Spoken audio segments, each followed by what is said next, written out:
오늘 말씀은 요한복음 3장 22절부터 36절 말씀을 본문 삼아서 세례 요한의 증거, 그는 흥하여야 하겠고, 이런 어떤 주제를 가지고 같이 은혜 나누는 시간 갖도록 하겠습니다. 요한복음 3장 22절 이 본문은 니고데모와 대화 다음에 이제 후에 이 세례 요한이 예수님에 대하여 증거하는 내용입니다. 그 예수님에 대하여 하는 어떤 증거는 예수님이 하늘에서 온 자다. 또 그의 증거를 받는 자는 하나님을 참되시다 인쳤다. 그리고 그는 흥하여야 하겠고 나는 새하여야 하리라. 이런 어떤 주제가 가장 큰 핵심이 되겠습니다. 이제 본문 같이 한번 읽어보도록 하겠습니다. 요한복음 3장 22절 이하입니다. 이후에 예수께서 제자들과 유대 땅으로 가서 거기 함께 유하시며 세례를 주시더라. 요한도 살렘 가까운 에논에서 세례를 주니 거기 물들이 많음이라. 사람에서 세례를 받더라. 요한이 아직 옥에 갇히지 아니하였더라. 이에 요한의 제자 중에서 한 유대인으로 더불어 결례에 대하여 변론이 되었더니 저희가 요한에게 와서 가로되 랍비여, 선생님과 함께 요단강 저편에 있던 자 곧 선생님이 증거하시던 자가 세례를 주매 사람이 다 그에게로 가더이다. 요한이 대답하여 가로되 만일 하늘이 주신 바 아니면 사람이 아무것도 받을 수 없느니라. 나의 말한 바 나는 그리스도가 아니요 그의 앞에 보내심을 받을 자라고 한 것을 증거할 자는 너희니라. 신부를 취하는 자는 신랑이나 서서 신랑의 음성을 듣는 친구가 크게 기뻐하나니 나는 이러한 기쁨이 충만하였노라. 그는 흥하여야 하겠고 나는 새하여야 하리라 하니라. 위로부터 오시는 이는 만물 위에 계시고 땅에서 난 이는 땅에 속하여 땅에 속한 것을 말하느니라. 하늘로서 오시는 이는 만물 위에 계시나니 그가 그 보고 들은 것을 증거하되 그의 증거를 받는 이가 없도다. 그의 증거를 받는 이는 하나님을 참되시다 하여 인쳤느니라. 하나님의 보내신 이는 하나님의 말씀을 하나니 이는 하나님이 성령을 한량없이 주심이라. 아멘. 이제 본문에 이후에 그러잖아. 이후에 그러면 니고데모와 대화 속에서 하는 얘기입니다. 그리고 결례에 대해서 얘기도 하죠. 그래서 오늘 큰 키워드 두 개는 세례 요한이 따로 세례 준 것이 과연 예수님을 반대하고 예수님을 대적하는 일인가, 이런 어떤 것을 생각을 해보겠습니다. 왜 그러냐면 이단들이 이걸 가지고 왜 예수님한테 배워야지 따로 예수님이 세례를 주고 있는데 따로 세례를 주느냐, 이런 어떤 트집을 잡아서 세례요한이 따로 세례 주었기 때문에 예수님을 배도한 것이다, 이렇게 주장을 하고 있습니다. 그리고 이제 또 한 가지, 그러면 이 세례가 예수님이 공생에 시작하고 준 세례이냐, 이런 것도 한번 생각을 해보고요.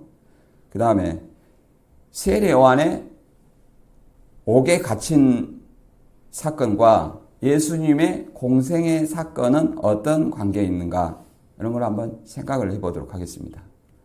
그리고 세례 요한의 어떤 가장 핵심인 예수님은 흥하여야 하겠고 나는 새하여야 하리라, 이렇게 말한 어떤 이것이 세례 요한의 증거입니다. 증거이고 그의 고백이라고 말할 수 있죠. 그러면서 예수님을 신랑으로 비유하셨고 자기는 신랑의 친구라, 이렇게 말합니다. 이런 또 신랑의 친구라겠다, 이런 말 가지고 또 이단들은 아니 어떻게 예수님하고 같이 친구로 막 먹을 수 있냐, 이런 말 가지고 또 예수님을 함부로 봤다, 또 이렇게 또 트집을 잡아요.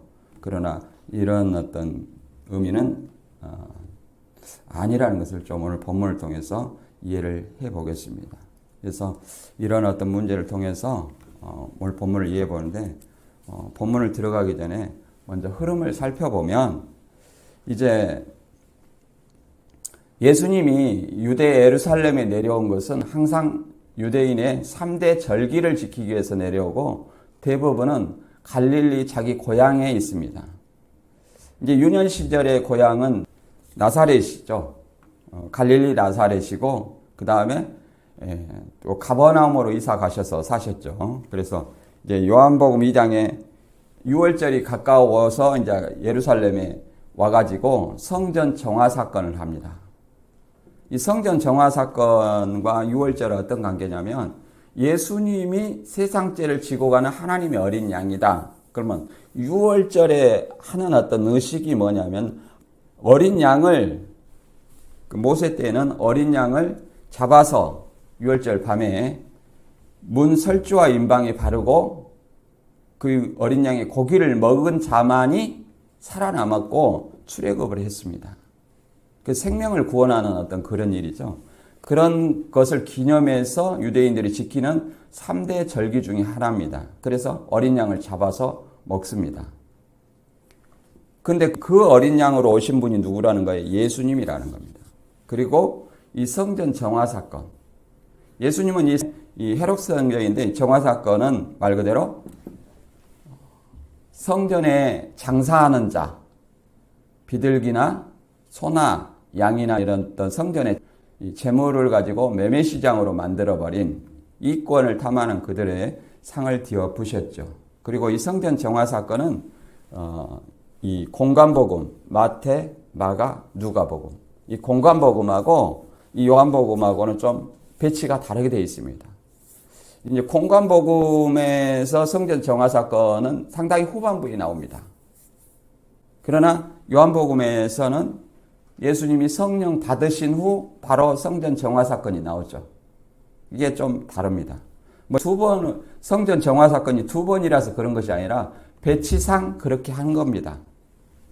그리고 이제 오늘, 그 다음에 이 성전 정화 사건 후에 많은 어떤 이적을 베푸시고 이제 그 이적을 보고 니고데모가 밤에 찾아와서 하나님이 오신 메시아인지를 물어보는 겁니다. 그래서 물과 성령으로 거듭나야만이 하나님 나라에 들어갈 수 있다 이렇게 얘기를 했습니다. 근데 이제 여기서 거듭남이라는 것은 아노덴어로 위로부터 남, 곧 위로부터 난 사람은 누구냐면 예수님밖에 없어요. 그래서 위로부터 난 예수님의 말씀을 듣고 다시 믿는 자가 곧 거듭난 사람입니다. 이걸 얘기를 하는 거예요. 그리고 그 다음에 이제 오늘 본문 니고모 이후에 이 말은 예수님의 어떤 니고데모와 대화 끝난 이후에 이제 하는 얘기입니다. 요단강 건너 베다니에서 유대 땅으로 가는 겁니다. 요단강 건너 베다니에서 유대 땅으로 가서 세례와는 계속 이제 좀 북쪽으로 가서 살렘 가까운 에논에서 세례를 주고 예수님은 유대 땅으로 가서 이제 세례를 준다 이렇게 말합니다. 그리고 거기서 이제 다 역사를 하시고 이제 다음 장에 갈릴리로 이제 다시 돌아가시는 것입니다. 이제 6월절 절기가 끝났겠죠. 그래서 갈릴리로 가시는 길에 사마리아 수가성 여인을 만납니다. 이것이 이제 흐름이고요. 이 본문의 내용은 요단강 건너 베다니에서 유대 땅으로 가서 이제 세례를 주고 요한은 살렘 가까운 에논에서 세례를 주는데 아직 옥에 갇히지 아니하였더라 이렇게 말합니다. 그리고 이걸 예수님의 세례라고 생각하는데 과연 예수님의 공생애가 언제인가? 여기서 요한이 세례를 주는데 옥에 갇히지 아니하였더라 그 말은 세례 요한의 사역이 옥에 갇힐 때까지라는 것을 암시하고 있는 거예요. 그러면 우리가 봤을 때 이제 세례 요한은 어떤 일로 옥에 갇혔습니까? 헤롯의 부정 그리고 헤롯의 악을 책망함으로 말미암아 헤롯이 옥에 가둔 거예요. 그걸 가지고 뭐 귀신의 초소에 들어갔니 이런 말이 아닙니다. 그리고 이제 서로 세례를 주는 것으로 이제 뭐 이해를 하다 보니까 여기서는 예수님이 아직 공생애를 시작하지 않았어요. 그러니까 누가 주냐면 세례 요한의 증거를 듣고 세상 죄를 지고 가는 하나님의 어린 양이다. 메시아다. 그리고 예수님한테 세례 요한이 그 세례를 줌으로 성령이 예수님한테 임한 것을 많이 봤고 세례 요한의 증거를 통해서 많은 어떤 제자들이 먼저 온 제자들이 예수님한테 몰려갔고 예수님한테 먼저 온 제자들이 나중 온 제자들에게 세례를 준 겁니다. 그 회개의 세례를 준 거죠. 그래서 예수님이 공생애 시작하지 않았어요. 예수님의 공생애 시작은 어떻게 됩니까? 세례 요한한테 세례를 받고 광야에서 시험을 받고 그 다음에 세례 요한이 옥에 갇힌 후에 역사를 하게 됩니다. 그래서 이제 이런 사건인데요. 그 다음에 어떤 예수님의 제자들이 세례를 줌으로 말미암아 많은 사람들이 이제 예수님한테 찾아가는 거예요. 그러니까 요한의 제자들이 유대인과 그 결례에 대해서 여기서 결례라는 것은 세례를 얘기를 합니다. 본래는 이제 침례죠. 침례에 대해서 얘기를 하니까 사람들이 다 그한테 갑니다. 그러니까는 이 누구 세례가 더 우월하냐 이런 말입니다. 그런데 세례 요한은 예수님을 신부를 취하는 신랑으로 비유했고 자기는 주인공이 아닌 신랑의 친구, 신랑의 들러리로서 만족을 한다 이렇게 말하고 예수님은 흥하여야 하겠고 나는 쇠하여야 하리라 이렇게 얘기를 합니다. 그러니까 자기는 사역을 예수님이 점점 흥하고 자기는 사역이 마무리되어 가야 될 것을 얘기를 하고 예수님이 새 시대를 열면 자기는 마감해야 되는 시대를 얘기를 하고 있는 것입니다. 그래서 우리는 여기서 생각해 볼 것은 세례 요한이 옥에 갇힌 것이 과연 배도했기 때문에 옥에 갇혔을까? 이런 걸 생각해 보고 또 둘째는 세례 요한이 따로 세례 주는 것이 과연 배도한 것인가? 또는 예수님을 대적하기 위한 것인가? 뭐 이렇게 경쟁 사업자로 생각을 하면 이렇게 장사로 생각하면 대적하는 걸로 보이겠죠. 뭐 이런 것을 생각해 볼 수 있어요. 그 다음에 셋째는 예수님의 증거를 받는 이는 하나님을 참되시다여 인쳤다 이렇게 얘기를 하는데 이것이 하나님이 인쳤다는 의미인가 백성들을 자기 백성으로 인쳤다는 의미인가 이런 어떤 의미를 한번 생각을 해봅니다. 왜 그러냐면 이 이단들이 인쳤다는 의미를 이 본문 구절을 통해서 말씀을 증거했다. 그래서 말씀을 새겼다. 이렇게 이해를 하고 있습니다. 근데 이런 것이 과연 그런 의미인지 한번 살펴봅니다. 이제 본문 요한복음 3장 22절 이하를 읽어봅니다. 이후에 예수께서 제자들과 유대 땅으로 가서 거기 함께 유하시며 세례를 주시더라. 요한도 살렘 가까운 에논에서 세례를 주니 거기 물들이 많음이라. 사람들이 와서 세례를 받더라. 요한이 아직 옥에 갇히지 아니하였더라. 그러니까 이후에 그 말은 무슨 사건 후에예요? 니고데모가 밤에 찾아와서 하나님이 함께 하시지 아니하면 당신이 이 표적을 행할 수 없습니다. 그러니까 물과 성령으로 네가 거듭나야만이 하나님 나라에 들어갈 수 있다. 이런 어떤 얘기를 해준 다음에 다시 말해서 니고데모와 천국과 영생에 대해서 거듭난 사람의 천국과 영생에 대해서 대화를 나누시고 난 다음에 이제 유대 땅으로 가서 함께 세례를 주시더라. 그러니까 그 니고데모와 대화를 나눈 장소는 어디냐 그러면 요단강 건너편 베단이었습니다. 그거는 이제 세례 요한이 세례를 주던 장소죠. 거기에서 이제 유대 땅으로 간다는 것은 유대 예루살렘 이쪽을 얘기를 하는 겁니다. 그리고 예수님은 유대 땅으로 가고 요한은 살렘 가까운 에논에 세례를 주니 거기 물들이 마름이라 그럽니다. 살렘 가까운 에논은 이제 좀 북쪽으로 가는 거예요. 에논이라는 뜻은 거기 물들이 많음이라 이런 어떤 설명처럼 에논이라는 것은 셈입니다. 셈. 그래서 세례를 받더라. 그리고 요한이 아직 옥에 갇히지 아니하였더라. 다시 말씀드리지만 여기서 왜 이렇게 따로 세례를 주고 하는데 요한이 아직 옥에 갇히지 아니하였더라 이런 말을 하는가? 그 말은 바꿔 말하면 요한의 사역이 뭡니까? 예수님이 먼저 와서 예수님을 증거하는 길레비 사역입니다. 근데 옥에 갇히지 아니하였더라 그 말은 옥에 갇힐 것을 얘기를 하는 것이고 세례 요한의 사역이 옥에 갇히기까지라는 거예요. 거기서 이제 마무리를 하는 거죠. 그러면 예수님의 공생애는 어떤 것이냐? 예수님의 공생애 준비는 세례 요한의 세례를 통해서 예수님이 메시아라는 것을 드러내는 거예요. 메시아라는 거죠. 그 다음에 두 번째가 40일 동안 금식하시고 마귀한테 시험 받는 겁니다. 세 가지 시험을 받았죠. 그리고 이제 요한이 헤롯의 잘못, 헤롯의 잘못이 있어요. 첫째는 헤롯의 불륜. 헤롯의 동생 빌립이 아내 헤로디아를 취했어요. 그 취한 일, 그 불륜을 책망했어요. 거기에 한 가지 더해서 헤롯의 악한 일, 그런 악한 일을 책망하니까 헤롯이 세례 요한을 잡아다가 옥에 가뒀어요. 이걸 얘기합니다. 옥에 갇히니까 더 이상 예수님을 증거할 수 있어요, 없어요? 없죠. 그러니까 이때부터 예수님은 이제 공생의 사역을 시작하는 겁니다.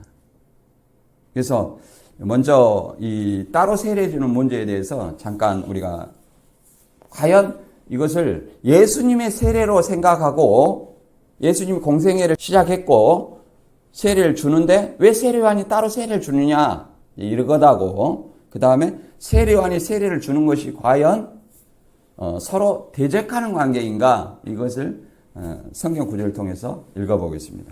요한복음 4장 1, 2절 읽어보면 이렇게 말합니다. 예수의 제자를 삼고 세례 주는 것이 요한보다 많다 하는 말을 바리새인들이 들은 줄을 주께서 아신지라. 여기서도 그러지 않아요. 4장 1절 예수의 제자를 삼고 세례 주는 것이 요한보다 많다 하는 말을 바리새인들이 들은 줄을 주께서 아신지라. 그런데 그 뒤에 뭐라고 했냐면 예수님이 세례를 준다고 안 내놨어요. 4장 2절을 읽어보면 예수께서 친히 세례를 주신 것이 아니요 제자들이 준 것이라. 누가 줬다는 거예요? 제자들이. 이것은 어떤 의미를 하냐면 예수님은 세례 요한이 아직 사역을 할 때는 예수님 공생애를 하지 않아요. 세례 요한이 옥에 갇히고 난 후 갇히고 난 후부터 뭐예요? 예수님의 공생애가 시작해요. 그러면 세례 요한의 증거를 듣고 많은 세례 요한의 밑에 있던 사람들이 누가 앞으로 와요? 예수님 앞으로 나옵니다. 그러면 그런 사람들은 어떻게 해야 돼요? 그런 사람들에게 먼저 온 제자들이 나중에 몰려온 사람들에게 예수님의 이름으로 회개의 세례를 준 것을 얘기를 합니다. 회개의 물 세례를 준 걸 얘기를 해요. 다른 걸 얘기를 하는 건 아닙니다. 그리고 또 두 번째, 세례 요한과 예수님이 세례를 주고 예수님이 제자가 세례를 줬죠. 그 다음에 세례 요한의 세례를 준 것이 과연 경쟁 사업자고 또 배도자고 예수님을 대적하는 일인가 이걸 생각을 해봅니다. 세례 요한의 사역은 뭐예요? 항상 얘기를 했지만 세례를 통해서 세례를 주면서 누구를 믿으라고 그래요? 항상 예수님을 믿으라고 예수님을 증거하는 거예요. 그것이 정확하게 나오는 구절이 많이 있습니다. 요한복음 1장 31절에도 있고 요한복음 1장 6절에서 8절에도 있습니다. 근데 이제 사도행전 19장 4절에 읽어보면 정확하게 나와 있습니다. 읽어봅니다. 바울이 가로되 요한이 회개의 세례를 베풀며 백성에게 말하되 내 뒤에 오시는 이를 믿으라 하였으니 이는 곧 예수라. 그러잖아요. 세례를 베풀면서 누구를 증거하고 있어요? 예수님을 증거하잖아요. 그러니까 경쟁 사업자다. 이단들이나 경쟁 사업자로 생각하지. 이 세례의 의미를 정확하게 모르는 겁니다.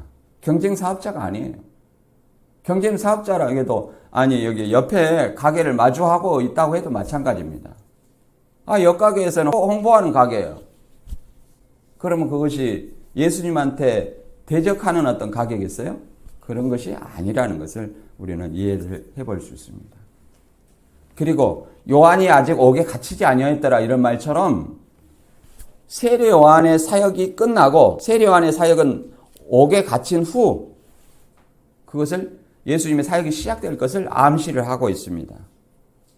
그러면 이 마태복음에서는 어떻게 설명하고 있냐면 마태복음 3장 3절에는 유대 광야에서 회개하라 천국이 가까이 왔느니라 이렇게 말씀하시고 많은 바리새인과 사두개인들이 옵니다. 그들에게 예수님을 증거를 했어요. 그리고 세례 요한이 이제 헤로데에게 잡혀 헤로당의 감옥에 갇혔어요. 그것을 마태 4장 12절에는 이렇게 말합니다. 예수께서 요한의 잡힘을 들으시고 갈릴리로 물러가셨다가 이렇게 합니다. 요한의 잡힘을 들었어요. 들었으니까 이제 누구의 사역이 시작된다는 거예요? 예수님이 요한의 잡힘을 들으시고 잡혔으니까 더 이상 사역을 할 수 있어요, 없어요? 없어요. 그냥 누구의 사역이 시작돼야 돼요? 예수님의 사역이 시작돼야 돼요. 4장 17절 읽어보면 이렇게 말합니다. 이때부터 예수께서 비로소 전파하여 비로소 언제부터? 세례 요한이 잡히고 난 후에 헤로당의 감옥에 갇히고 난 후에 이게 뭐 귀신에 쳐서 그런 거 아닙니다. 육적인 감옥이에요 그냥. 전파하여 가라사대 회개하라 천국이 가까이 왔느니라 이렇게 얘기를 합니다. 그래서 공생애가 비로소 시작이 되는 거예요. 근데 이런 어떤 세례 요한의 길레비 사자, 예수님의 언약의 사자 이런 어떤 논리를 가지고 재림은 초림 때와 같다. 이 교주들이 하는 말입니다. 초림과 재림은 분명히 달라요. 초림 때는 예수님이 마리아의 몸에서 태어난 육신을 가진 성육신한 몸입니다. 그렇기 때문에 많은 사람이 예수님을 메시아라는 걸 알아야 돼요. 그래서 그 사역을 누가 한 거예요? 세례 요한이 한 겁니다. 그러나 부활하신 예수님은 오늘날 전 세계에 예수님 모르는 사람이 있어요, 없어요? 없습니다. 그렇기 때문에 길레비 사자를 할 필요가 없어요. 이분이 예수님이다 하고 말할 필요가 없어요. 그리고 그런 애언도 없습니다. 그리고 예수님께서 부활하여 40일 동안 계시다가 120명의 어떤 제자들과 함께 대화를 나누시다가 승천하셨고 그 몸으로 다시 오신다는 거예요. 부활하신 그 몸, 제자들과 1대1로 대화하시던 그 몸으로 오신다는 거예요. 그러면 그 몸으로 오시면 직접 제자들하고 승천하시기 전에 대화자들하고 대화했는데 다시 오시면 누구 교주를 통해서 대화를 해야 됩니까? 아닙니다. 직접 대화를 할 수 있습니다. 그리고 예수님 오시면 성경 공부를 하는 거 아닙니다.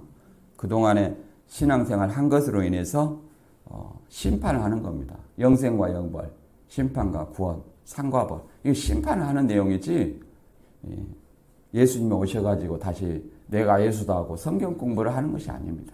그걸 우리는 좀 이해를 해야 됩니다. 이제 그 그림을 통해서 보면 예수님의 행적과 세례 요한의 행적을 잠깐 보시면요.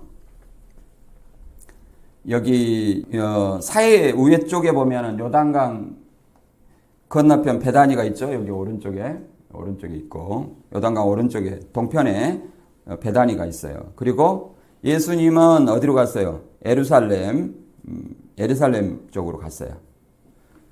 유대 땅 예루살렘이 있죠? 거기 쪽으로 가시고, 세례 요한은 어디로 쪽으로 가려갔어요? 이제 갈릴리 호수와 사해 중간에 있는 살렘 가까운 에논이라고 그랬어요. 우리가 성경에 나오는 세례 주는 장소는 뭐 크게 두 가지로 나옵니다. 요단강에서 세례를 주고, 지금 요단강 건너편 베다니 이쪽 요단강에서 세례를 주고, 그 다음에 두 번째 나온 장소가 뭐예요? 살렘 가까운 에논. 거기 물들이 많은 미라 이렇게 얘기하잖아요. 그래서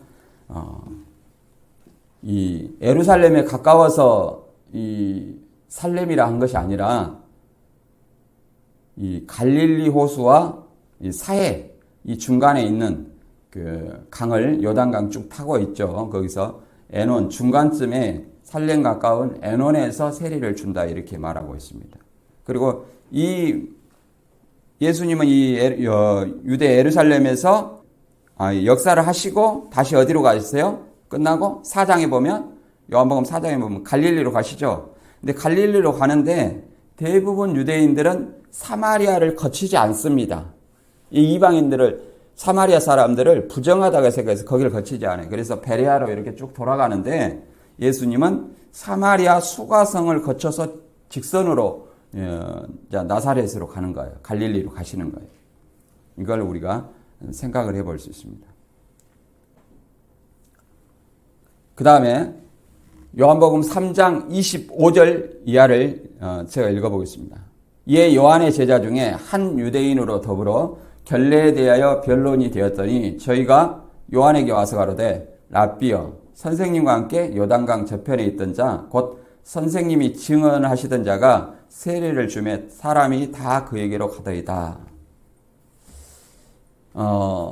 이에 그냥 서로 세례를 주니까 그 말입니다. 서로를 세례 주고 있어요. 그러니까 요한의 제자 중에 한 유대인으로 더불어 요한의 제자 중에 한 유대인으로 더불어 이제 얘기를 합니다. 결례에 대하여 변론이 있던 여기서 결례라는 것은 정결의식인데요. 헬라어로 카다리스모스 죄를 씻어 정결케 하는 세례의식입니다. 그런데 여기서는 유대인의 결례와 다릅니다. 유대인의 결례는 외적인 더러움을 씻는 의식이에요. 뭐 밥 먹을 때 손 씻고 뭘 외출을 갔다 오면 발을 씻고 손발을 씻는 그런 어떤 결례와 달라요.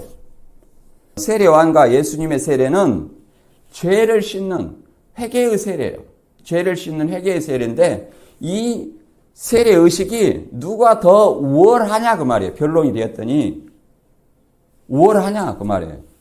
우월하냐를 가지고 이 변론, 그 싸움을 하는 거예요. 말싸움을 하는 거죠. 그래서 저희가 이제 요한에게 와서 물어보는 거예요. 자기들끼리 이제 세례 요한이 더 우월하다, 예수님이 더 우월하다 이렇게 변론하다가 이제 요한에게 와서 물어보는 겁니다.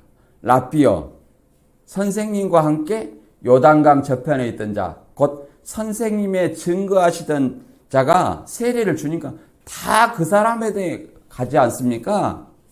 그러니까 간접적으로 물어보는 거죠.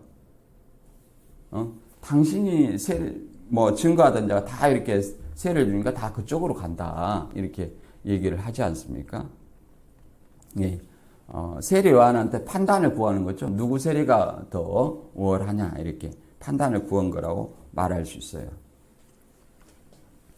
그 세례 요한은 뭐라고 말하겠어요? 요한복음 1장 29절과 31절에 말하면 항상 세례 요한은 자기의 사명이 뭐냐면은 세례 요한은 예수님을 보고 세상 죄를 지고 가는 하나님의 어린 양이다. 그리고 내가 물로 세례를 주는 것은 그를 이스라엘에게 메시아라는 것을 나타내기 위해서다. 그렇게 얘기를 하고 있습니다. 그리고 이제 그 다음에 이제 그렇게 제자들이 물어보니까 세례 요한은 뭐라고 대답해요? 요한복음 3장 27절 이하 읽어보면 이렇게 얘기를 합니다. 이것이 답이겠죠. 누구의 세례가 더 우월한지에 대한 요한의 답입니다. 제가 읽어보겠습니다.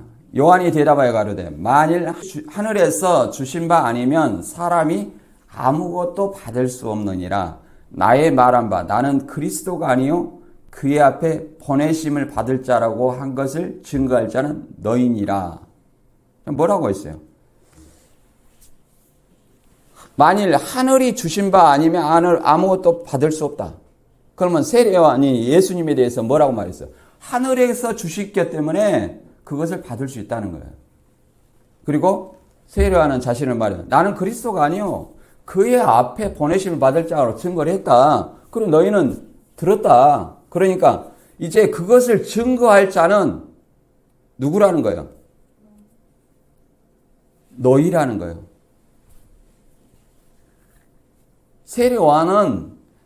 세례와는 뭐예요? 길레비 사자고 예수님이 하나님이 보낸 메시아고 세상 죄를 지고 가는 어린 양이다. 그것을 이제 누가 증거해야 되냐면은 세례요한의 앞에 있는 너희가 그걸 이제 증거해야 된다.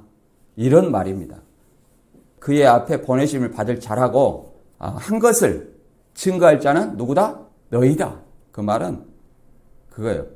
우리 선생님은 세례요한은 이제 그리스도도 아니고 그의 앞에 길레비 사자니까 누구를 믿어야 된다? 예수님을 믿어야 된다고 증거할 자는 누구다? 제자들이다. 이렇게 말합니다. 3장 29절 이하를 계속 읽어봅니다. 신부를 취하는 자는 신랑이나 서서 신랑의 음성을 듣는 친구가 크게 기뻐하나니 나는 이러한 기쁨이 충만하였노라. 그는 흥하여야 하겠고 나는 쇠하여야 하리라. 이렇게 말합니다. 여기서 신부를 취하는 자는 신랑이나 서서 신랑의 음성을 듣는 친구가 크게 기뻐했다. 이제 아이고 뭐 어떻게 감히 세례요한이 뭐 예수님과 친구 먹어 이렇게 얘기한 사람도 있어요. 그 이단들이 그렇게 얘기를 합니다. 어떻게든 세례요한을 배도자다, 실족했다 이렇게 만드는 것, 이렇게 얘기를 하는 것은 재림은 초림 때와 같다. 그래서 재림 때도 이 교주가 예수님과 같은 구원자로 나타내기 위해서 자기 선배 교주를 뭘로 만들어요? 길레비 사자로 만들어요. 길레비 사자로 만들기 위해서 근거를 어떻게 해야 돼요? 재림은 초림과 같다. 그러면 초림 때를 설명해야 돼요. 그러면 초림 때는 누구를? 세례요한을 자기 선배 교주와 같은 동일시합니다. 선배 교주와 같이 동일시해요. 그래서 뭐예요? 세례요한을 배도자로 만들고 자기 선배 교주를 뭘로 만들어요? 세례요한 같이 동일하게 배도했다. 그 다음에 내가 그 사람이 증거한 선배 교주가 증거한 나도 메시아다 이렇게 증거하려고 그런 세례요한을 배도자다, 실족했다, 대적했다 이런 말들로 하는 것입니다. 근데 여기서는 그런 의미가 아니에요. 성경을 읽을 때는 그 저자의 시대, 배경, 그 나라의 풍속, 역사, 문화, 사회를 이해를 해야 됩니다. 이스라엘 그 혼인잔치에 대해서도 제가 가나 혼인잔치에 대해서 잘 설명했습니다만은 이런 겁니다. 신랑의 친구는 뭐냐면 가나 혼인잔치를 생각해 보면 돼요. 결혼식 때 신랑 신부의 도착을 달리며 그들을 식장으로 인도하는 들러리 역할을 맡는 거예요. 이게 뭐냐면 이제 신랑은 말 그대로 집을 준비하고 잔치를 준비해 놓고 누구를 맞으러 가요? 신부를 데리러 가는 겁니다. 그것이 이제 마태 25장의 열처녀 비유예요. 신부의 들러리가 또 신랑을 기다려야 되잖아요.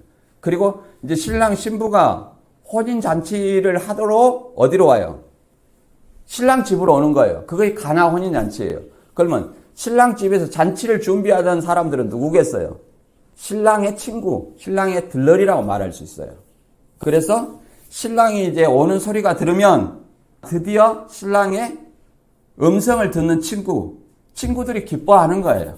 신랑을 위해서 지금까지 신랑 들러리가 혼인잔치를 준비하고 신랑을 기다렸잖아요. 그런 것이지 뭐 신랑의 친구다 하니까 신랑과 막 먹는다, 예수님과 막 먹는다 해가지고 돈 꿔버리겠다. 그런 말이 아닙니다. 나는 이러한 기쁨, 쉽게 말해서 들러리로 기쁨을 충만한다 그 말이에요. 기뻐한다 그 말이에요.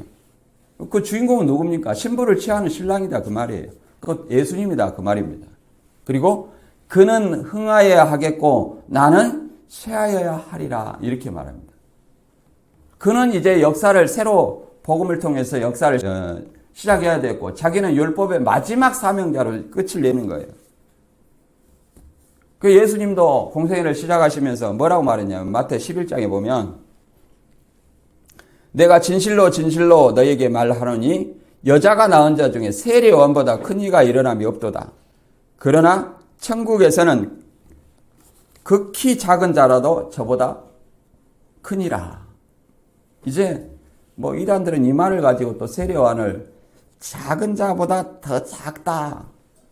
작은 자라도 저보다 더 크니라는 거예요. 세례요한은 천국 백성이 있으면 그보다 작으니까 천국에 못 들어갔니 이런 어떤 뭡니까? 물리적인 등호 해가지고 물리적인 등호 크기로 봐가지고 작은 자보다 다 작다. 그러니까 못 들어갔다. 작은 자라도 저보다 큰이라고 못 들어갔다. 이렇게 얘기하는데 그런 의미가 아닙니다. 여기서 이제 자세히 살펴보면 천국에서는 극히 작은 자라도 천국 백성이에요. 저보다 큰이라 그 말은 세례 요한보다 큰이라 그 말은 이 비교법이에요. 앞에 문장을 읽어봐야 됩니다.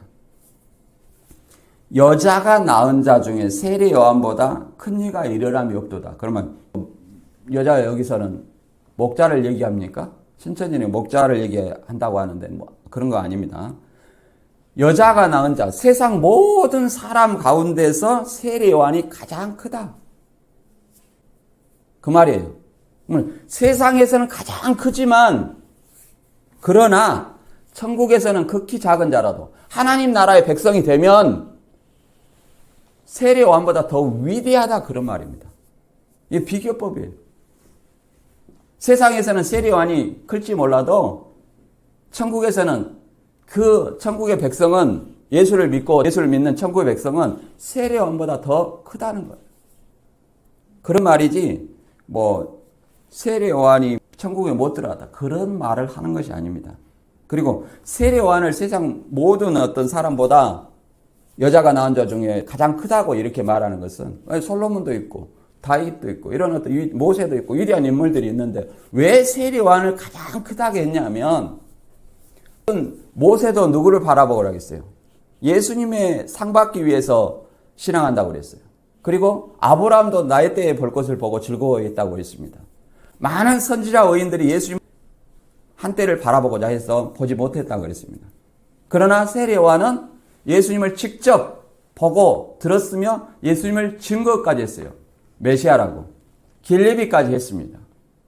그런 의미로 여자가 낳은 자 중에 세례 요한이 가장 크다는 의미지 뭐 목자가 낳은 자 중에 세례 요한이 큰데 세례 요한은 천국 백성보다 더 작으니까 못 들어갔다. 그런 말이 아니에요. 세례 요한은 세상 모든 사람, 여자가 낳은 자라면 세상 모든 사람이잖아요. 아담 빼놓고는 다 여자가 낳았습니다.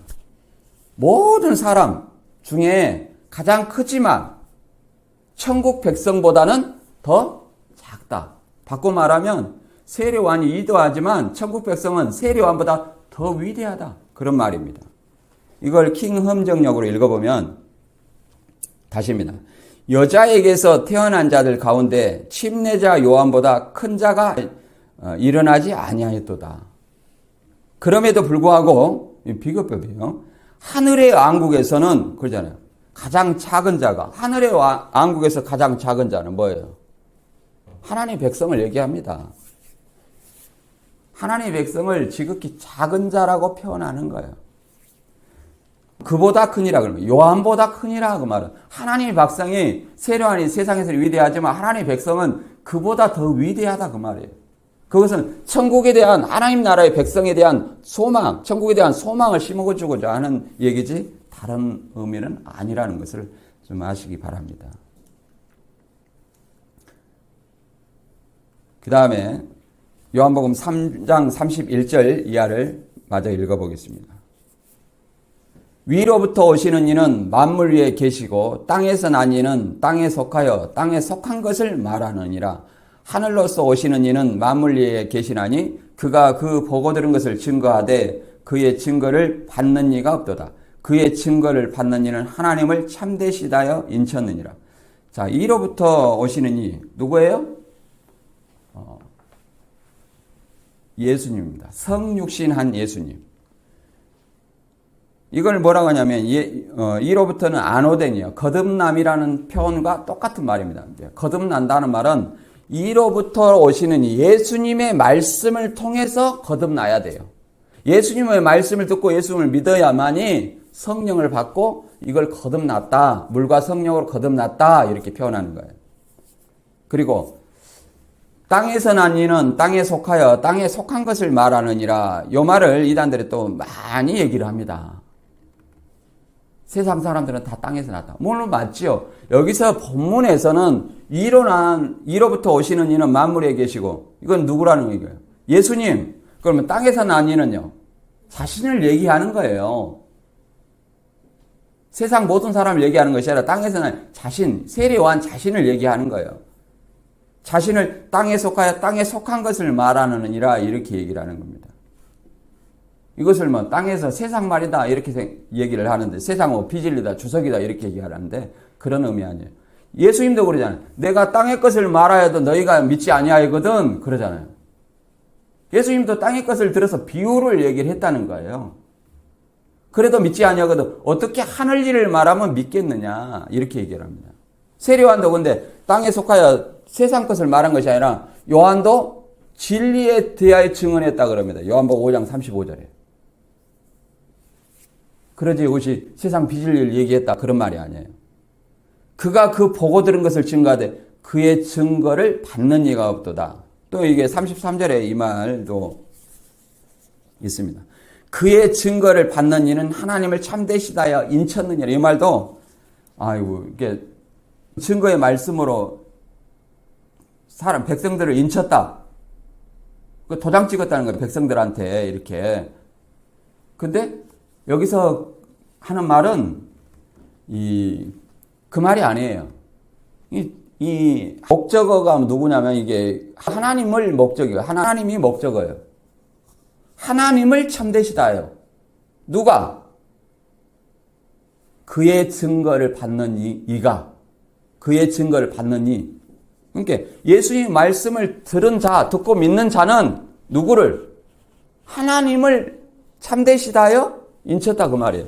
인쳤다는 말은 스프라기조로 인봉, 봉인이라는 어떤 의미인데 여기서는 입증하다, 확인했다, 동의하다 그런 말입니다. 이거 원어를 직역하면 그의 증언을 받아들인 자는 하나님께서 참되시다는 것을 인봉하였다 이런 말입니다.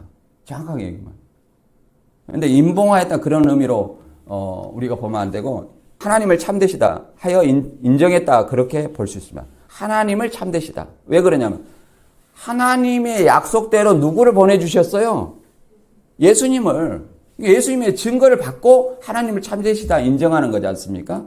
그러니까 성경대로 성경의 약속대로 하나님께서 예수님을 보내주신 그 하나님을 들어보니까 참으로 메시아구나 하고 하나님을 인정했다.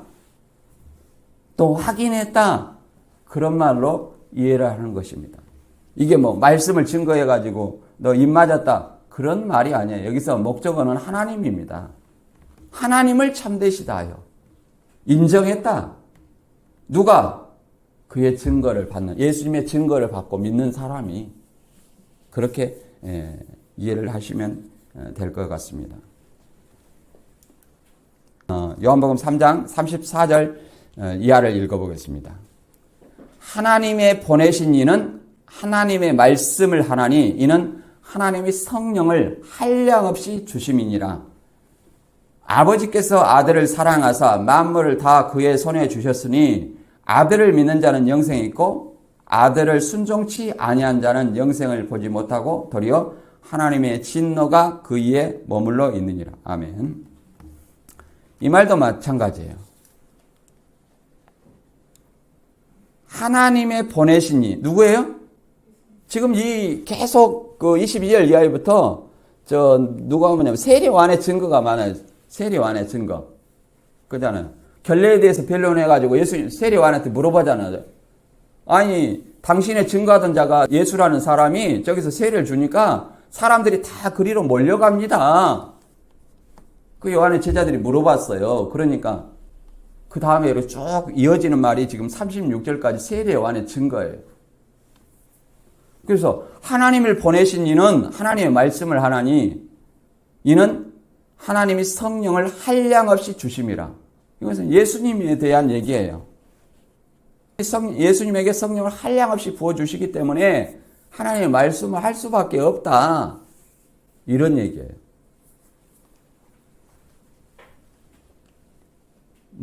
이게 어디 신천지는 이것을 가지고 성령을 구름이라는 것을 이용할 때 이 말을 쓰죠.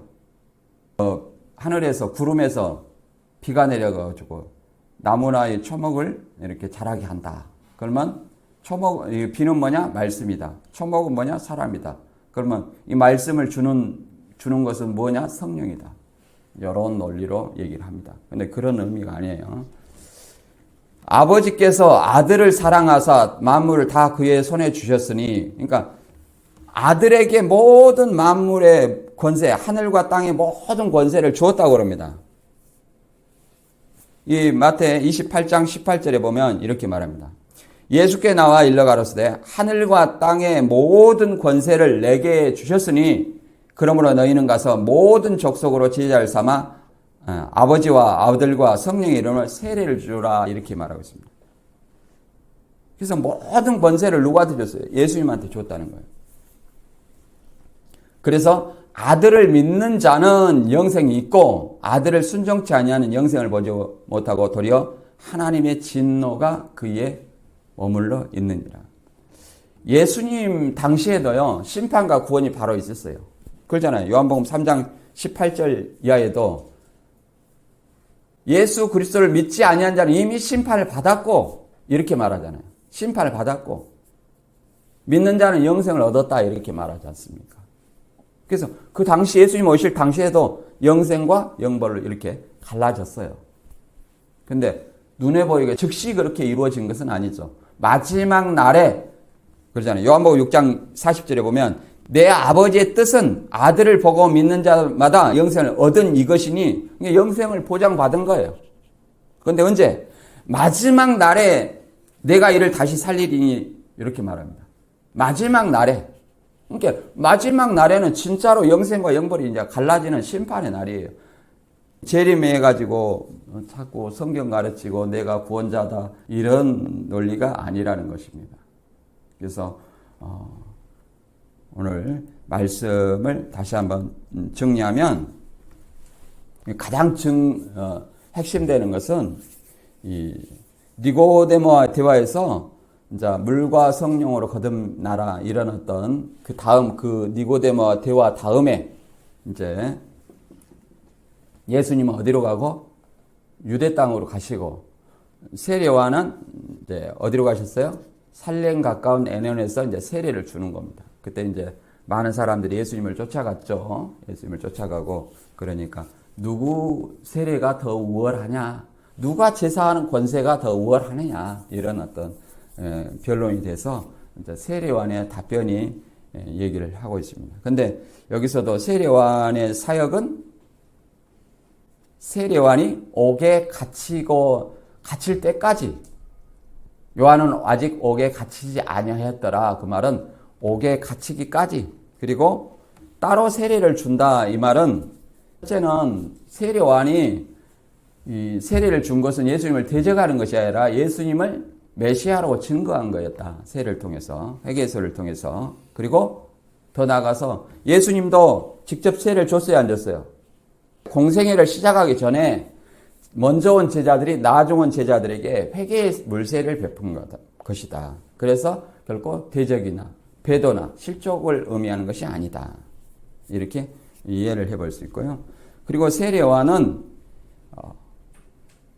자기는 예수님은 흥하여야 되지만 세례요한은 자기는 쇠하여야 하리라 이렇게 말했습니다. 자기 사역을 마감해야 될 것을 이미 아셨어요. 예수님이 역사를 시작하면 자기는 역사를 마감해야 될 것을 말하고 있는 겁니다. 세례요한은 그래서 율법의 마지막 선지자지 세례요한이 언약을 해서 배도했다 이런 논리가 아닙니다. 언약은 모세 시내산에서 모세를 통해서 이스라엘 백성이 했고 그 언약이 쭉 누구까지? 세례요한까지 이어진 거예요. 오늘날도 마찬가지예요. 새언약 예수님이 12제자에게 새언약을 했지만 예수 믿는 제자들처럼 새언약을 믿는 예수님을 믿는 그 사람들은 다 새언약의 백성이에요. 누굽니까? 우리들이에요. 그 새언약의 효력은 언제까지는 예수님 오실 때까지 유효한 거예요. 그걸 이해를 하시고 우리는 말 그대로 오늘날에는 영생과 영벌이 갈라지는 마지막 때를 기다리고 있는 것입니다. 한번 소망을 한번 읽어보겠습니다. 디모데후서 4장 7절 8절 읽고 마치도록 합니다. 내가 선한 싸움을 싸우고 나의 달려갈 길을 마치고 믿음을 지켰으니 이제 후로는 나를 위하여 의의 면류관이 예비되었으므로 즉 곧 의로우신 재판장이 그날에 내게 주실 것이니 내게만 아니라 주의 나타나심을 사모하는 모든 자에게니라. 아멘. 이렇게 말하고 있습니다. 자, 내가 선한 싸움을 싸우고 나의 달려갈 길을 마치고 믿음을 지켰으니 그게 죽을 때까지 이제 죽음을 앞두고 이제 유언서처럼 쓰는 거예요. 디모데후서는. 그래서 감옥에서 네로한테 죽었어요. 네. 이제 믿음을 죽을 때까지 내가 믿음을 지켰으니 이제 후로는 의의 면류관이 예비되었다. 이게 상급이죠. 영생의 상급이고 재판장이 그러면 언제 주냐? 재판장이 그는 예수님이죠. 그날은 언제예요? 재림하실 때 내게 주실 것이니 자기는 확신하는 거죠. 예수님을 믿다가 죽으면 상급을 얻을 것이 확신하는 거예요. 오늘날에 뭐 이단 교주들 아래에 있는 사람들은 육체형생만 바라보고 아이고 지금 육체형생 해야 되는데 내가 죽으면 어떻게 해요? 교주 믿다 죽으면 지옥 가는 거죠. 예수님을 믿다가 죽으면 그날에 사도 바울처럼 그날에 내게만 아니라 주의 나타나신 모든 사모하는 자에게 뭘 줘요? 의의 면류관이 예비되었다는 거예요. 그래서 저와 여러분이 하나님의 말씀 인도받아 하나님 나라에 더 가까이 확신으로 가까이 나아가기를 바랍니다. 오늘 말씀 여기서 마치겠습니다.